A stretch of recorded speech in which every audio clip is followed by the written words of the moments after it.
My parents treat the women in our family like second-class citizens, so we're fighting back. In my family, women were sent to isolation huts the moment they started bleeding. No contact, no conversation, just rice pushed through a slot twice a day. You were unclean, they said. Your presence would contaminate the men. I was 13 when I first entered the bleeding house. We only went to school 3 days a week, always scheduled around our cycles so no one would notice the pattern of absences. 7 days in complete darkness with only a bucket for a toilet. The smell alone made me vomit. By day 3, I was burning with fever from a pain. I later found it was a UTI LOL that spread to my kidneys. I begged through the slot for medicine, for water, for anything. My father slid in extra rice and told me suffering would make me pure. When they finally let me out, I could barely walk. The hospital doctor asked why I'd waited so long to come in. I almost died, she said. Another day and my kidneys would have shut down. And while I lay in the hospital bed, I wasn't going to waste my one opportunity of freedom. So I did what any normal teenage girl would do and picked up every brochure I could find. What I read was so shocking my eyes nearly popped out of my head, because that was the first time I learned about health codes, about how isolation without medical care was actually illegal, about what my family called tradition, the law called neglect. But I couldn't just call CPS. They'd take all us kids, split us up. I needed a different plan. I started researching online at the library, learned that vitamin C and parsley tea could induce periods early, that women living together often synced up their cycles naturally. That's when the idea hit me. Every month I started making tea, lots of tea. I taught my cousins and sisters the recipe during cooking lessons, showed them how to track their cycles on calendars hidden in recipe books. Within 6 months, I had 15 women syncing their periods to hit at the same time. The men never saw it coming. Suddenly they had 15 bleeding women, but only 6 isolation huts. While they scrambled to figure out who got locked up first, the rest of us were free. That's when phase 2 started. The women whose periods we'd delayed by a week suddenly had 7 days of complete freedom. They took GED classes at the community center, practiced driving in the church parking lot, went to job interviews at the mall. We got bolder. I taught them to extend their bleeding with theater blood. Just a few drops on a pad bought them extra days. Some girls were bleeding for 2 weeks straight while actually working part-time jobs, saving money in accounts their fathers didn't know existed. We kept calendars hidden everywhere, behind toilet tanks, inside tampon boxes, sewn into the lining of purses. 23 women's cycles mapped out like military operations. We knew exactly who would bleed when, who needed coverage for a job interview, who had a driving test scheduled, and for 2 years, it worked perfectly. Girls who'd never left the house alone were getting their licenses. Women who'd never touched money were building savings, all during their unclean time. Then the water bill came. My father stared at it during dinner, his face getting redder with each second. It was triple our normal usage. He started investigating immediately, checked every pipe, every faucet, convinced we had a leak. It took him 3 days to figure it out. 3 days of following the smell of boiling herbs, of noticing how many women were brewing tea at odd hours. He found me in the kitchen at midnight, teaching my 13-year-old cousin the recipe. Calendars spread across the table, red marks tracking every woman's cycle, tea bags and vitamin C tablets lined up like evidence. You're making them bleed on purpose, he said, voice deadly quiet. I stood up slowly, meeting his eyes. Behind him, I could see my cousin memorizing the recipe, her lips moving silently. Even if he stopped me, she knew. They all knew. No, I said. I'm making them free. The beating came swift and hard. 1, 2, 3. And the whole time I was smiling, because somewhere across town, my sister was taking her driving test. My cousin was depositing her first paycheck. That night when I welcomed my father home, he smiled. Did you really think I didn't know? He asked, pulling out a calendar identical to mine. I've been tracking them too. Tomorrow, when all 30 bleed at once, they won't be going to the huts. He paused. They'll be going somewhere permanent. I froze, my blood turning to ice in my veins. Permanent? My mind raced through possibilities, each worse than the last. Behind me, my cousin's breathing quickened. I grabbed her wrist under the table, squeezing once. Stay calm. Father pulled out a stack of papers from his jacket. Marriage contracts, 30 of them, each one already signed by the groom's families. My stomach churned as I recognized names. Men from neighboring communities who followed the same traditions. Men who needed obedient wives. Tomorrow's ceremony will solve our little problem, he said, spreading the contracts across the table like playing cards. 30 weddings during your synchronized bleeding. Too weak to run. Too ashamed to resist. My hands shook as I picked up the nearest contract. My name stared back at me, paired with a man 3 times my age. A widower with 4 children who needed a new mother. A man known for his heavy hands. You can't force us, I said, but my voice cracked. Force? Father laughed. You'll walk down that aisle yourselves. See? I've been busy too. He pulled out a small glass vial, clear liquid sloshed inside. Your special tea ingredients arrived yesterday, already mixed into every batch in the storage room. My cousin's hand flew to her mouth. We'd just distributed this week's tea supplies to all the women. They were probably brewing their evening cups right now. Sedatives, he continued, enough to make you compliant. Not unconscious, just cooperative. You'll say I do with smiles on your faces. I lunged for the vial, but he pocketed it smoothly. His hand caught my wrist, twisting until I gasped. Go to bed, he ordered. Big day tomorrow. I pulled my cousin upstairs, my mind spinning. In my room, we found my 11-year-old sister Megan sitting on my bed, clutching something under her sweater. I heard everything, she whispered, pulling out an old camcorder. The red recording light blinked steadily. Found this in the attic last month. Been recording stuff. My jaw dropped. Sweet, quiet Megan who played with dolls and drew butterflies. She fast-forwarded through footage, showing me clips. Father on the phone arranging the marriages. Him meeting with a doctor about forms. The doctor's words made my skin crawl, declaring them mentally incompetent. That's serious paperwork. I've been hiding under the porch during his meeting. meetings, Megan said. He talks about getting disability checks, says incompetent women can't manage money, so husbands become payees. 30 women, government checks. The math made me sick. This wasn't just about control anymore. This was about money. We need to warn everyone, I said, but even as the words left my mouth, I knew it was too late. The house was dark. Everyone had gone to bed. By morning, they'd all have hammered the tea. Megan held up the camera. What if we upload these? The library has Wi-Fi. It's closed until morning. I paced my room, stepping over the loose floorboard that had hidden our calendars. Think.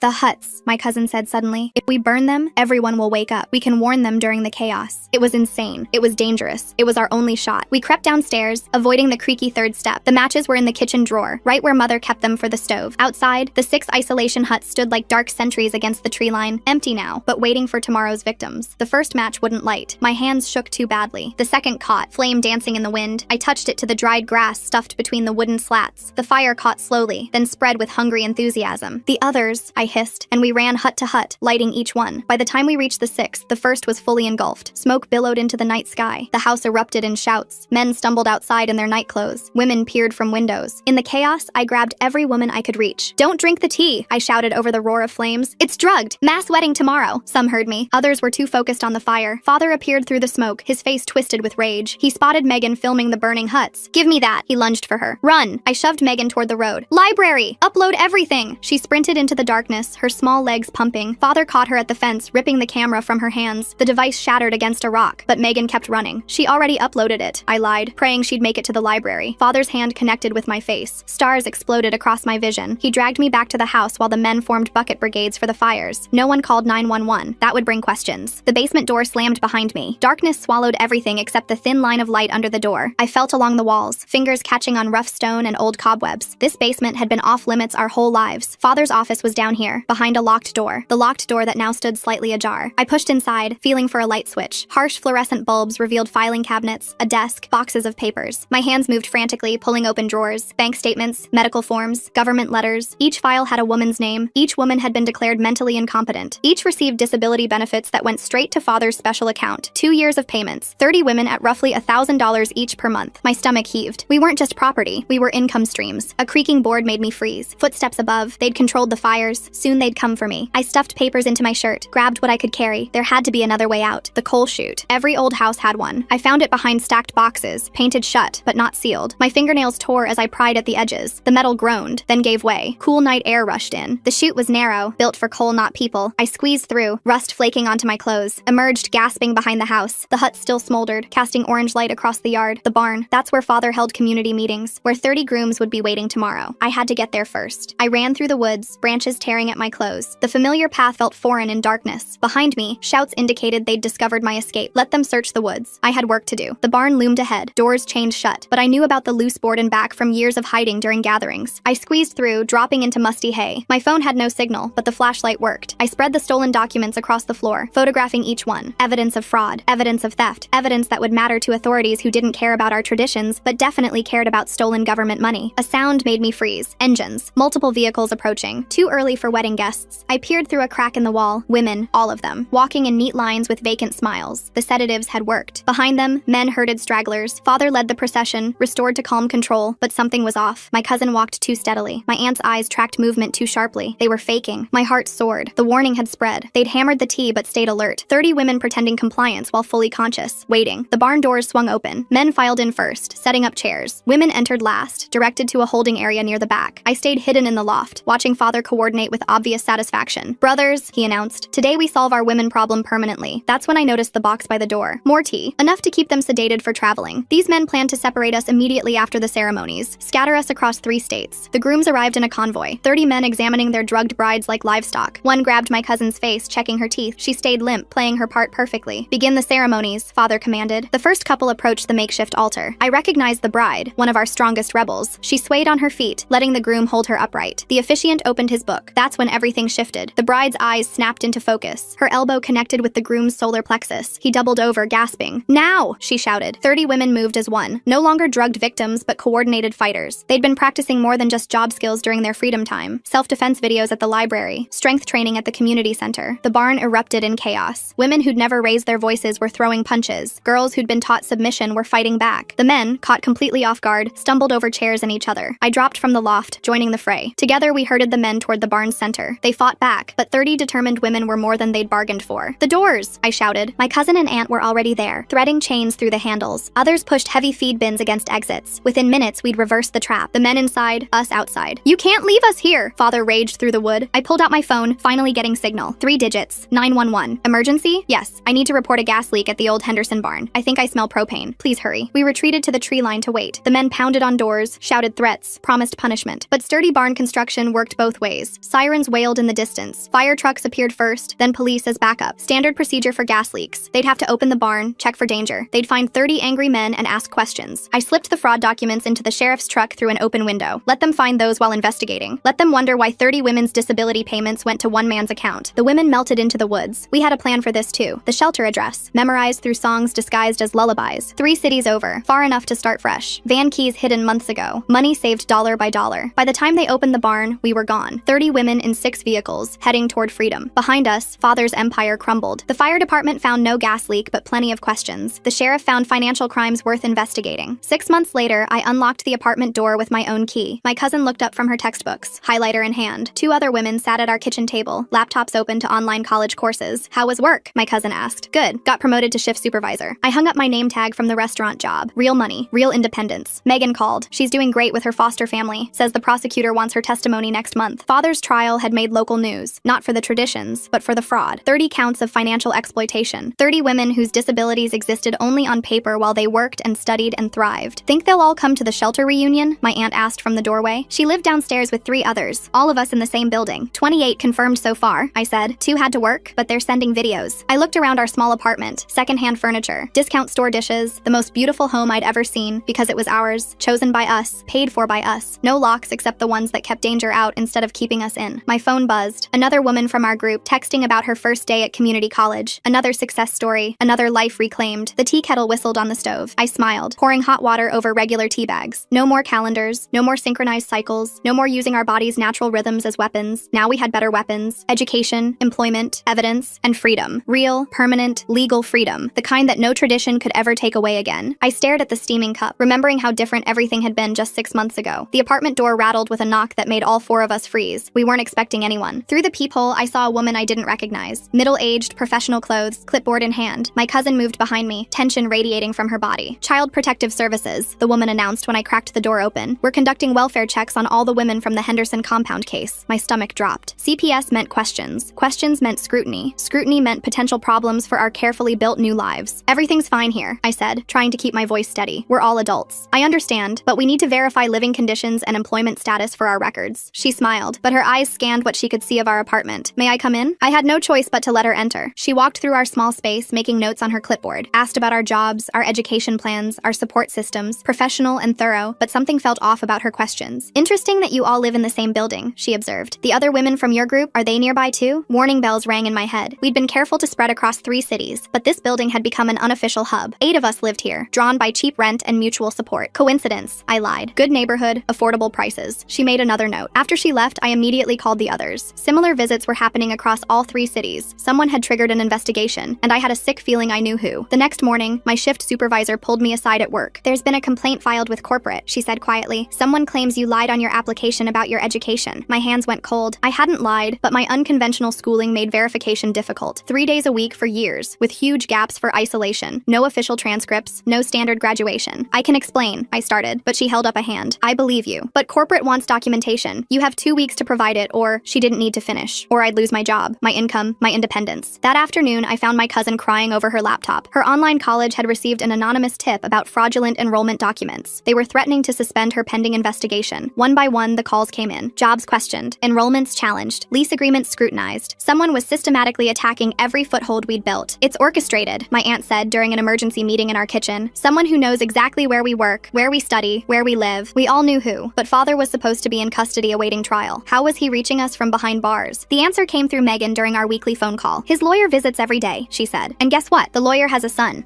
who's been making lots of phone calls and sending lots of emails." My hands clenched around the phone. Of course, Father couldn't act directly, but he could direct others, and his lawyer's son would do anything for the right price. "There's more," Megan continued, her voice dropping. "The prosecutor says Father's trying to make a deal. He'll plead guilty to lesser charges if he provides information about an underground network helping women escape religious communities." My blood ran cold. He was trying to flip the narrative, make us the criminals, turn our support system into something sinister. "We need those those original documents, I said. The ones proving the fraud. Without them, it's his word against ours. But you uploaded them to the cloud, Megan said. I uploaded photos. The originals are still in Father's office. And guess who's been paying the mortgage to keep the compound intact? The lawyer, of course. Preserving evidence while they built their counter-narrative. That night, I couldn't sleep. Everything we'd built was crumbling. The other women were panicking. Some talked about running again, starting over somewhere else. But I knew that would only make us look guilty. We need to go back, I announced at breakfast. My cousin dropped her coffee mug. It shattered on the floor, brown liquid spreading like blood. You're insane. The original documents are still there. Physical evidence beats photos in court. And if Father's building a case against us, we need to know what he's planning. It's been 6 months. The place could be full of his supporters. It could be a trap. She was right. But watching our new lives dismantled piece by piece was worse than any physical danger. I'm going. Tonight. You don't have to come. By evening, 3 others had volunteered to join me. We couldn't all go. Someone needed to stay and keep fighting the false complaints. We loaded into my hit-up car. 4 women returning to the place we'd sworn never to see again. The compound looked different in the darkness. Smaller somehow. The burnt remains of the isolation huts had been cleared away, leaving bare patches of earth like scars. Only one light burned in the main house. We parked down the road, approaching on foot through familiar woods. Every snapping twig made my heart race. At the tree line, we stopped to observe. Guard, my cousin whispered, pointing to a figure smoking on the porch. Not Father's generation. Younger. The lawyer's son, maybe, or one of his friends. We circled around to the back, where I knew about a basement window that never latched properly. The window stuck at first, years of paint and grime holding it shut. When it finally gave way, the screech seemed to echo through the night. We froze, waiting. No response from the guard. I dropped through first, landing hard on concrete. The basement smelled of mold and abandoned spaces. Father's office door stood open, papers scattered across the floor like someone had been searching. Look for anything about disability claims, I whispered. Financial records, medical forms. We worked by phone flashlight, gathering documents. Most were copies of what I'd photographed before, but some were new. Letters from government agencies, bank statements showing money transfers, a ledger tracking payments to someone identified only as JM. Got it, my cousin breathed, holding up a folder. Original disability applications, with forged signatures. Footsteps creaked overhead. We froze, clicking off our lights. The footsteps paused directly above us. Had the guard heard something? The basement door opened. Light spilled down the stairs. I know you're down there, a male voice called. Not the guard, younger. Father said you'd come back for the papers. My heart hammered against my ribs. It was a trap. Of course it was a trap. James Morrison, the voice continued. Lawyer Morrison's son. Father's paying me good money to make your lives difficult. But here's the thing. He's not paying me enough. I exchanged glances with the others in the darkness. What game was this? You took 30 income streams from him. That's $30,000 a month in disability payments. He's offered me 10% to help get them back, but I'm thinking you might have a better offer. Greed. Simple, predictable greed. I stood slowly, still in shadows. What do you want? 20%. Cash. To stop making those calls and emails. Maybe even make some different calls, saying the complaints were all mistakes. We don't have that kind of money. No, but you have jobs. 30 women working means 30 paychecks. I'm patient. Behind me, my cousin's hand found mine. Squeezed once. The old signal. Stay calm. We need proof you can actually stop this, I said. He laughed. Check your phones in the morning. Every complaint will be withdrawn, but that's just a good faith gesture. You have 1 week to decide. His footsteps retreated. The door closed. We waited in darkness, barely breathing, until we heard his car engine fade into distance. It's another trap, someone whispered. Maybe. But trap or not, we had what we came for. We stuffed documents into bags, moving quickly now. The guard was gone from the porch. Too easy, too convenient. We made it back to the car without incident. As we drove away, I kept checking mirrors, expecting pursuit. Nothing. Just dark road and sleeping towns. He's playing both sides, my cousin said. Taking money from Father while extorting us. Or Father's using him to find out where we all are, track our movements, build his case about an underground network. Back at the apartment, we spread out the new documents. The ledger was damning. Payments to JM for investigative services, names and addresses of all 30 women, work schedules, school enrollments, everything needed to systematically destroy our new lives. But there was more. Plans for after the trial. Even if Father went to prison, he'd arranged for others to continue collecting disability payments. The women would be declared missing, not escaped. The checks would keep coming to accounts controlled by his associates. We need to get this to the prosecutor, my aunt said. We need copies first, and backup plans. If James is playing both sides, these could disappear. We worked through the night, scanning everything, uploading to multiple cloud services, emailing copies to ourselves and trusted allies. By dawn, we'd created an evidence trail that couldn't be easily destroyed. True to James's word, the complaints started withdrawing that morning. My supervisor called, confused but relieved. The college reinstated my cousin's enrollment. One by one, the attacks on our lives stopped, but I knew it was temporary. James would want his payment. Father would want his income streams. The prosecutor would want testimony. Everyone wanted something from us. That's when Megan called with news that changed everything. The judge ruled on discovery. Father's lawyer has to turn over all documents, including anything about hiring investigators, the ledger, the payments to JM. It would all come out in discovery. James Morrison wouldn't just be exposed as an extortionist, he'd be implicated in witness tampering. We need to warn him, my cousin said. Why? He tried to destroy our lives. Because if he panics, he might do something desperate, and we're the ones he'll blame. She was right. A cornered snake was the most dangerous. I called the number James had left, but it went straight to voicemail. By afternoon, news broke that lawyer Morrison had withdrawn from Father's case. Conflict of interest, the article said. That evening, James showed up at our building. Not the cocky extortionist from the compound, but a scared young man man who just realized how deep he was in. "You have to help me," he begged through the intercom. "My father found out what I did. He's cutting me off. Says I'm on my own when the charges come." I almost laughed. The irony of him begging us for help. But my cousin, ever practical, saw opportunity. "We'll help," she said into the intercom. "If you testify." Testify? Against your father? About everything. The payments, the harassment campaign, what father planned to do with the disability money. Silence stretched, then quietly. "They'll destroy me. They're already destroying you. At least this way. You're on the right side." We met him at a coffee shop, public and well lit. He looked younger up close, maybe mid-20s, scared and desperate, the way we'd all felt 6 months ago. "I have recordings," he admitted. "Father made me record conversations in case any of you tried to recant, but they also recorded him, talking about the fraud, planning to continue it." My pulse quickened. Audio evidence, father's own words. It was better than any document. "We'll help you get immunity," I said, "in exchange for everything. Recordings, documents, testimony." He nodded, defeated. "I just wanted easy money. I didn't realize that we were people," my cousin finished coldly. "That we had lives you were destroying?" He flinched. Good. Let him feel a fraction of what we'd felt. The prosecutor was thrilled with our new witness. James Morrison, Jr. had turned over hours of recordings. Father's voice, clear and damning, explaining how to forge medical documents, how to maintain control of disability payments, how to track down escaped women and force them back into compliance. But father wasn't done fighting. From his cell, he managed one last move. A letter to every woman's biological family, parents who'd disowned daughters, siblings who'd shunned sisters, detailed letters about where we lived, where we worked, how to find us. The first confrontation happened at my restaurant. My mother, whom I hadn't seen since the escape, standing by the host station. Older, grayer, but with the same disapproving eyes. "You're coming home," she announced, as if 6 months hadn't passed, as if I wasn't an adult with a job and apartment. "I am home," I replied, proud that my voice didn't shake. "This isn't home. This is sin. Living with unmarried women, working among strangers. Your father says, father is in jail for fraud, 30 counts of it." She flinched but rallied. "He made mistakes, but the principle remains. You belong with your family. The family that locked me in a dark hut until my kidneys nearly failed." Customers were staring. My supervisor appeared, ready to intervene, but I didn't need saving anymore. "Leave," I said quietly, "and don't come back. I have a restraining order prepared. Next time, I'll file it." She left, but others weren't so easily deterred. My cousin's brothers showed up at her college. My aunt's husband tried to access her bank accounts. One by one, our biological families attempted to reclaim us, but we'd learned. We'd prepared. Restraining orders were filed. Security was notified at our jobs and schools. We moved in groups, never alone. The building's other tenants, who'd initially been wary of 8 women from a cult, became our fiercest protectors. "Anyone bothers you let me know," our elderly neighbor told me. "I've got a baseball bat and nothing but time." The trial date approached. 30 women subpoenaed to testify. We met at the shelter to prepare, all of us together for the first time since the escape. Some had thrived. Jobs, education, relationships. Others struggled with trauma, with adjustment, with freedom itself. "I still wake up sometimes thinking I'm in the hut," one woman admitted. "The darkness, the smell, it never fully leaves." We shared our struggles and victories. The woman who'd earned her GED in 2 months. The one who'd started her own cleaning business. The 3 who'd enrolled in nursing school together. Each story a testament to resilience, but also the hard truths. The one who'd returned to an abusive boyfriend because at least he didn't lock her in a hut. The 2 who'd developed anxiety so severe they could barely leave their apartments. The several who still flinched when men raised their voices. "We survived," I reminded them. "That's what matters. We survived, and we're free, and no one can take that away." The night before the trial, father made one last play. His new lawyer filed a motion claiming mental incompetence. The irony wasn't lost on anyone. The man who'd declared 30 women incompetent now claimed he couldn't stand trial due to religious delusions. "He's faking," the prosecutor assured us. The psychiatric evaluation was clear. He knows exactly what he did, but it added delays. More time for our families to harass us. More time for doubt to creep in. Some women talked about not testifying. Why relive the trauma? Why face him again? Because other girls are still trapped, Megan said during a group call. She was the youngest among us, but often the wisest. In other compounds, other families, they need to see it's possible to escape, that justice exists. She was right. This wasn't just about us anymore. Word had spread through whisper networks. Women in similar situations were watching, waiting to see if we'd succeed. The morning of jury selection, I woke to find a package at my door. No return address. Inside, a single photo. Me, at age 13, entering the isolation hut for the first time. On the back, in father's handwriting, "You were pure once." My hands shook, but not from fear, from rage. He still didn't understand. Purity wasn't about isolation or suffering. It was about truth, and we were about to tell ours. At the courthouse, 30 women gathered. Different ages, different stages of healing, but united in purpose. Some wore traditional dress, reclaiming it on their own terms. Others wore business suits, college sweatshirts, work uniforms. All of us wore courage. "Ready?" I asked my cousin. She squeezed my hand. Our old signal, transformed. No longer stay calm, but stay strong. "Ready," she confirmed. We walked into the courthouse together. 30 women who'd been declared incompetent, proving our competence. 30 income streams reclaiming their humanity. 30 voices ready to speak truth. The bailiff called the court to order. Father sat at the defense table, smaller than I remembered, older, diminished. He tried to catch my eye, but I looked past him to the gallery, to the other women still trapped who'd come to watch, to the future we were building. The prosecutor stood. "Your Honor, the state calls its first witness." I rose, steady on my feet. No more hiding, no more silence, no more darkness. Time to let the light in. I took the witness stand, my hands steady despite father's burning stare. The prosecutor approached with documents I'd photographed in that barn 6 months ago. Can you identify these papers? She asked. I explained each forged disability form, each fraudulent signature. The gallery filled with whispers. Father's new lawyer objected repeatedly, but the evidence spoke louder than his protests. During cross-examination, the defense attorney tried painting us as ungrateful daughters who'd abandoned family values. I answered each question with facts: medical records from my kidney infection, bank statements showing stolen disability payments, names of women who'd never been mentally incompetent. When I stepped down, my cousin took my place, then another woman, then another. Each testimony built our case stronger. Father's expression shifted from confident to concerned to desperate. On day 3, James Morrison Jr. took the stand. His recordings played through the courtroom speakers. Father's voice, clear and calculating, explaining how to forge documents, how to control women through isolation, how to steal government money meant for actual disabled people. Father lunged from his chair. Lies! That boy's a liar! The bailiffs restrained him while the judge called for order, but the damage was done. The jury saw his rage, his loss of control, the same rage we'd lived under for years. During a recess, I found Megan in the hallway. Her foster parents stood protectively nearby, good people who'd taken her in after everything fell apart. You're doing great, I told her. She hugged me tight. I'm scared to testify tomorrow. Remember what you told us? Other girls need to see this. I pulled back, meeting her eyes. You're the bravest of us all. That night, Father tried one more manipulation. His brother, my uncle, appeared at our apartment building, not to threaten, but to bargain. The family's willing to drop everything, he said through the intercom. Return the money you've earned, come home, and all is forgiven. My cousin laughed beside me. Actually laughed. Forgiven? We're not the ones on trial for fraud. This is destroying our community, he pleaded. Other families are questioning traditions. Young women are refusing isolation. You've ruined everything. Good, I said, and clicked off the intercom. But his words stuck with me. We were changing things. Our escape had created ripples. Other women in similar communities were finding courage to resist. The next morning, Megan testified. 12 years old now, but speaking with clarity that made grown men shift uncomfortably. She described finding the camcorder, recording Father's meetings, watching him forge signatures while talking about money. He said women's minds were too weak to handle finances, she testified, but he needed our names for the checks. Father's lawyer tried to discredit her, too young to understand, influenced by bitter sisters. But Megan held firm, answering each challenge with simple truth. The prosecution's final witness shocked everyone. Dr. Patricia Williams, the physician who'd signed off on our disability assessments. She'd cut a deal for immunity in exchange for testimony. He paid me $500 per form, she admitted, told me the women were too religious to speak for themselves. I never examined any of them. 30 forms, $15,000 in bribes, plus monthly kickbacks from the disability payments. The money trail led deeper than we'd known. Father's defense was weak. Religious freedom, cultural traditions, misunderstandings about paperwork. His new lawyer struggled to make coherent arguments from incoherent justifications. When Father himself took the stand, he sealed his fate. Instead of showing remorse, he doubled down. Women needed guidance. Isolation built character. The money was for the family's benefit. Those girls owe everything to me, he declared. I gave them purpose. The prosecutor's response was surgical. Purpose? By locking them in huts during menstruation? Tradition demands. By stealing disability benefits? Managing family resources? By arranging forced marriages? Ensuring suitable matches? Each answer dug him deeper. The jury watched him hang himself with his own words. No remorse, no recognition of wrongdoing, just a man angry that his control had slipped. During closing arguments, our prosecutor laid out the case methodically. Fraud, theft, false imprisonment, conspiracy. The evidence was overwhelming. The defense's closing felt hollow. Appeals to religious freedom fell flat against evidence of financial crimes. Requests for leniency sounded absurd after Father's defiant testimony. We waited 3 days for the verdict. 3 days of pacing, of mutual support, of preparing for any outcome. Some women stayed in the courthouse every day. Others couldn't bear to be there. When the call came, we rushed back. The courtroom packed with our supporters. Media filled the back rows. This case had gained attention, not for the sensational details, but for what it represented. Women fighting back against systemic oppression. Has the jury reached a verdict? The judge asked. We have, Your Honor. My cousin gripped my hand as the foreman stood. On count 1, fraud in the first degree, we find the defendant guilty. Guilty, guilty, guilty. 30 counts of fraud, guilty. Conspiracy, guilty. False imprisonment, guilty. Father's face went white with each verdict. His lawyer whispered urgently, but there was nothing left to say. The evidence had spoken. Sentencing would come later, but we'd won the crucial battle. The conviction meant the disability payments would stop. The fraud was officially recognized. Our truth was validated in court.